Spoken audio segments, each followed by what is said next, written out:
Hello, everybody. It's Dave Neal, stand-up comic and host of Bachelor Nation News. Happy Monday morning to everybody out there. Hope you're having a fantastic day. In this video, we have Bachelor contestant Madi Prewett with her practical dating advice. Now, you might think, oh, what, Dave's going to trash Madi. I have a very love relationship with Madi. I mean, it's one-sided. She probably doesn't know who I am, but I actually really like some of her opinions. You might not believe that. I just get very confused as a northerner when she kind of gets into evangelical dialect. But we're going to really enjoy this conversation she's about to have with a podcaster who actually does a really good job of interrupting her a lot.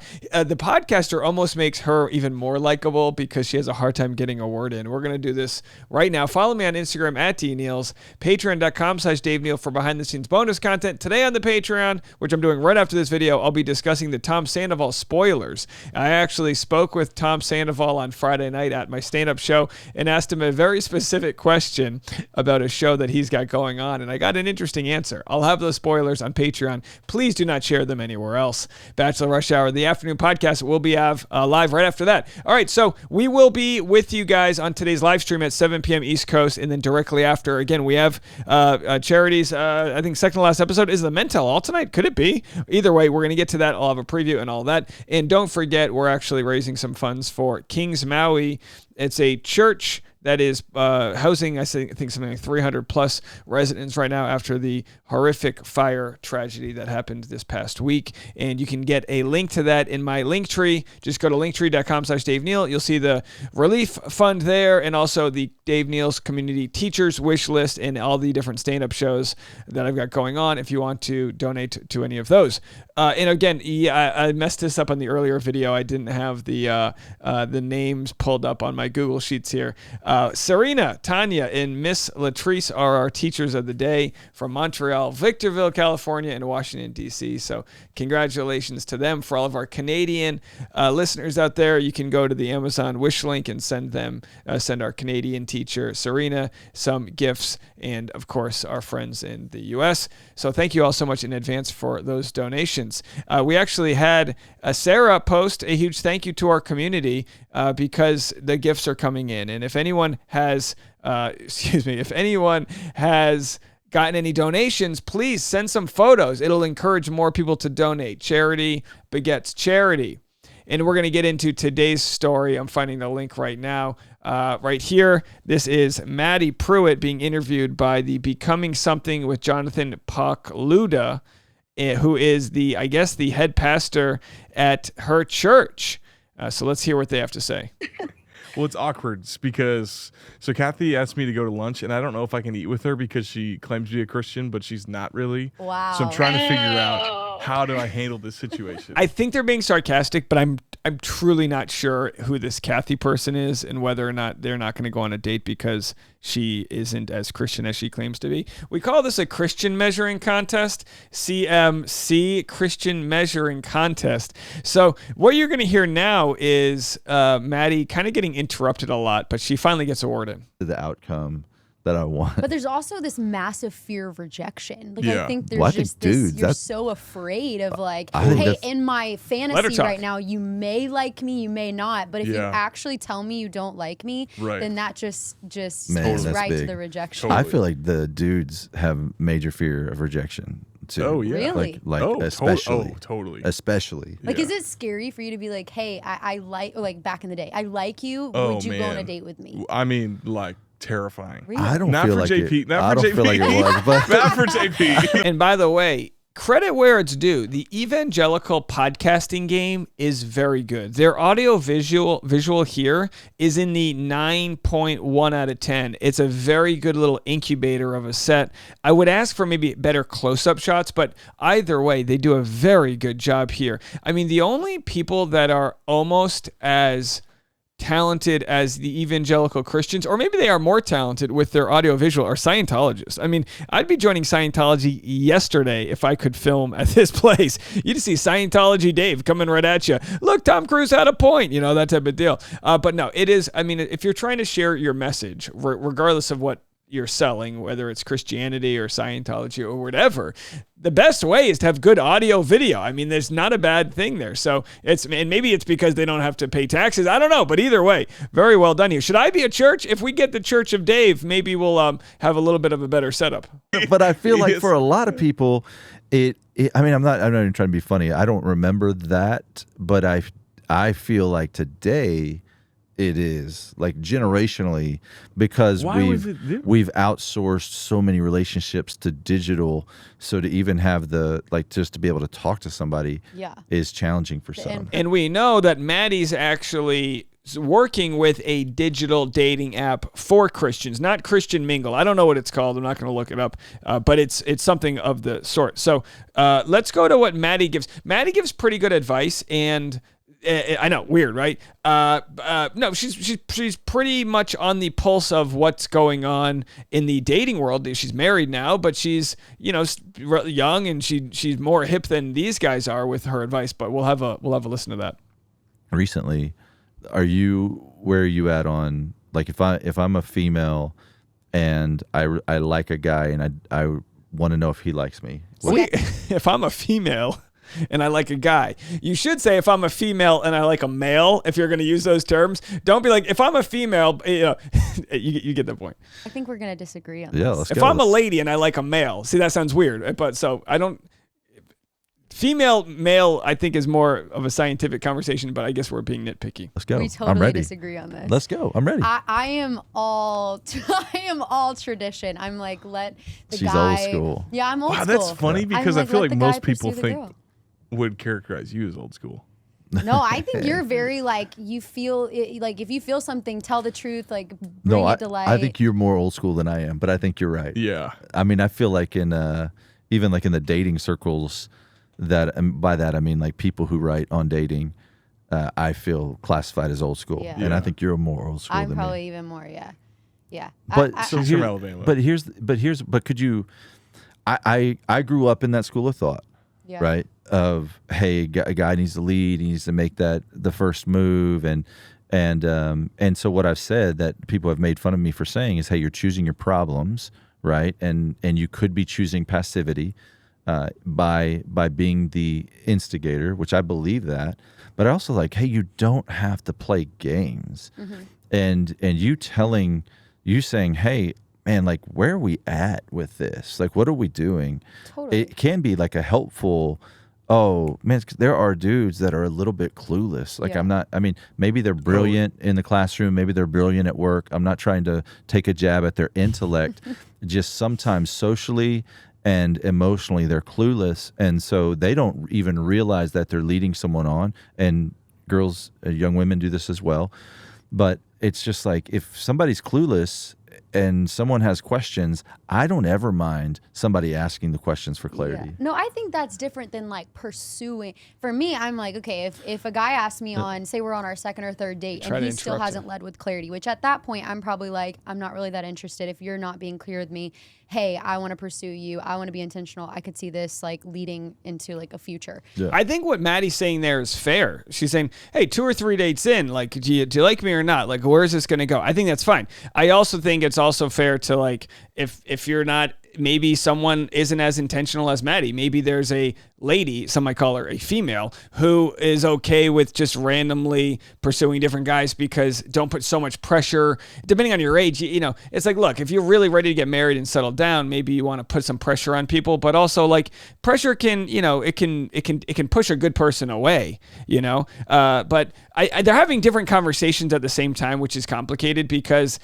she's saying she's traditional. She's saying she thinks men should make the first move, but it's like, what is a move? You know, sometimes a move's eye contact. Sometimes a move's playing with your hair. So without defining what the first move is, I understand the dynamic in a heterosexual relationship where, I don't know if this is traditional or just science-based really, but that men, that in some cases, when there are multiple options, a lady, female, I'm making fun of the guy, would rather choose the guy who has ambition and came after her, because that shows like an initiative. So I understand that thought process. What they're not talking about, though, is what if no one's hitting on the lady? Like, Maddie's young, good looking. She's got nice frizzly hair. Nails are did well. But not everyone's getting hit on. In that case, it's different to be like, well, it'd be nice if the guy was making a move. But if you're standing there at the singles mixer with a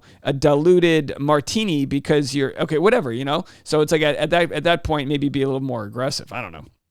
I would say at that point, if he hasn't led with clarity and I am interested, I would have no problem being like, hey, dude, where's your head at in this? Because I don't want to waste my time. So what's a scenario where you feel like a hypothetical scenario where you feel like I would disagree? I would say, oh, that's okay. And you would say, no, that's not okay.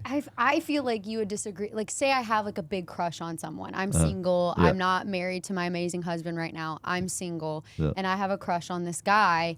But I want him to pursue me first. I feel like you would be like, well, if you like him, then why don't you go up and just like say like, hey, like I'm interested in getting to know you. Let's grab coffee. Like, wouldn't you say that? No, I would. I mean, I would stop at the let's grab coffee. I would say, and not go into like I like you. Yeah, no. I would be okay with that. Oh yeah. Like, so I would say, so there's a fairway, right? By the way, they all have great sneaker game.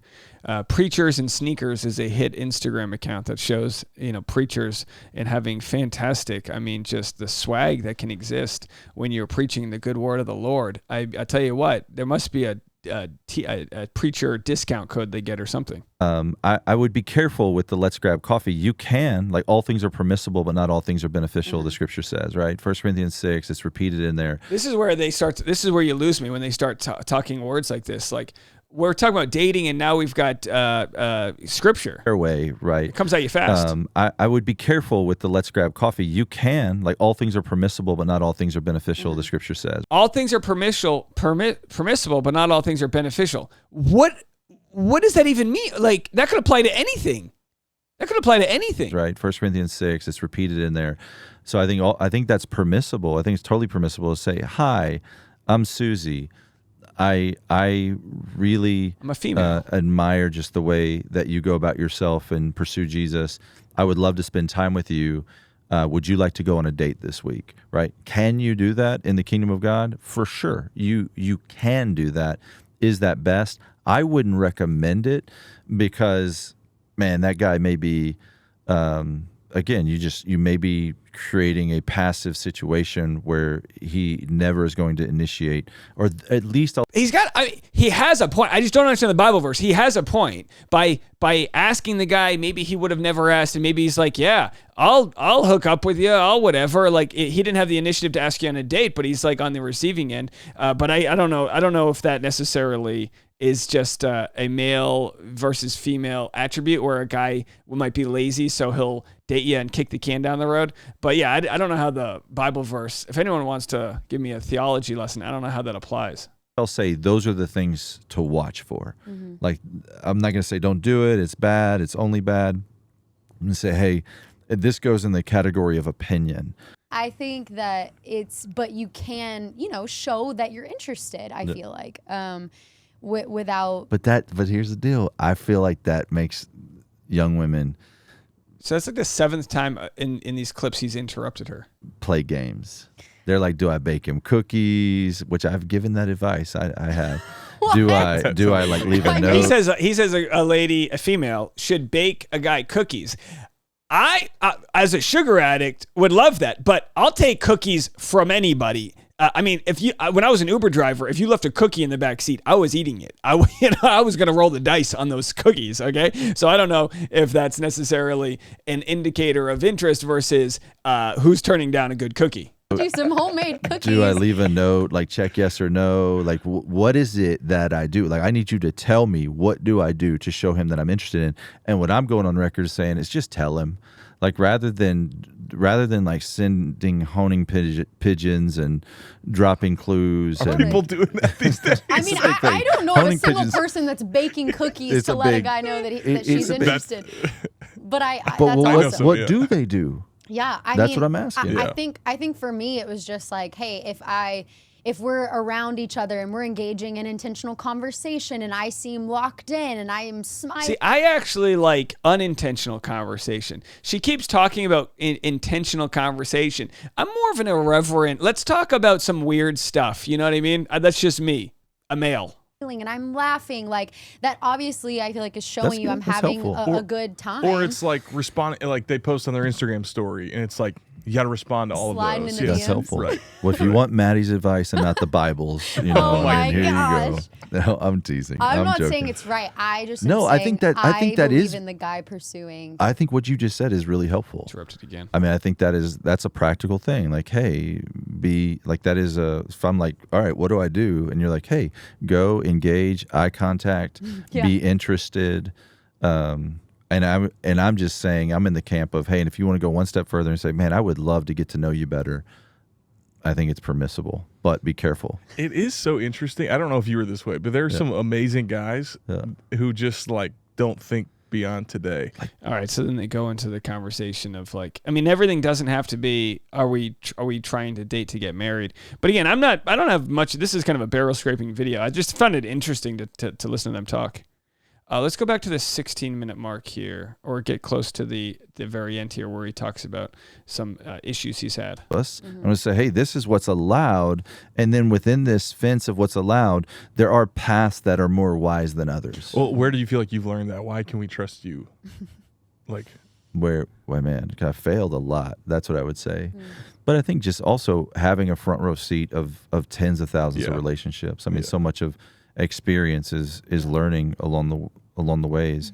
And so, I mean, I've been on a journey myself. I mean, there's old sound bites that I would hear and disagree with today, you know? Boy, wouldn't that be fun to pull those up? So Jonathan Pokluda apologizes for hurting women with sermon illustration. So apparently, again, you know, I always like to do my research here. He's the head pastor, and he actually had he had to apologize. And you might say, well, he learned his lesson a long time ago. This was... a couple months ago. I've heard some people, Texas pastor, apologizes after he objectified women in sermon anecdote. I think we actually covered this sermon anecdote in the past, but let's just have a listen. When Monica and I got married, You got to do that whispering. You got to do. 18 years ago, we moved into her little apartment, and she went out of town for a weekend to see a friend, and I had a friend coming through town from college, a buddy from college, and so he says, hey, do you want to grab dinner? And so he and I went to dinner. We're catching up over chips and queso, having a great time. And this woman walked up to us, and she was perfect, physically beautiful. Everything was in the right place. Everything was in the right place, folks. This was a beautiful female. Okay, so look, I mean, it just goes to show, you know, I mean, people are trying their best by all means, but this was posted by Christian Nightmares. So he was trying to illustrate a story about temptation, but it kind of objectified the woman who was just trying to do her job. Or wait, was she a waitress or whatever the case may be, right? Whatever the case may be. But either way, I found this conversation interesting. If by any means Jonathan Pokluda hears my review of it, I would just say maybe try to let Madison air it out a little bit more. It felt like you have a long time to have a conversation. She's the guest. Let her talk. And there was a lot of like jumping on each other. I get it. I've been there. I've interrupted. I understand. Deuteronomy says, do not interrupt on a podcast. Okay, folks. Well, that's going to be it for that video. Look, it's all in good fun. Let me know what you think, and we'll be back with more content right after this.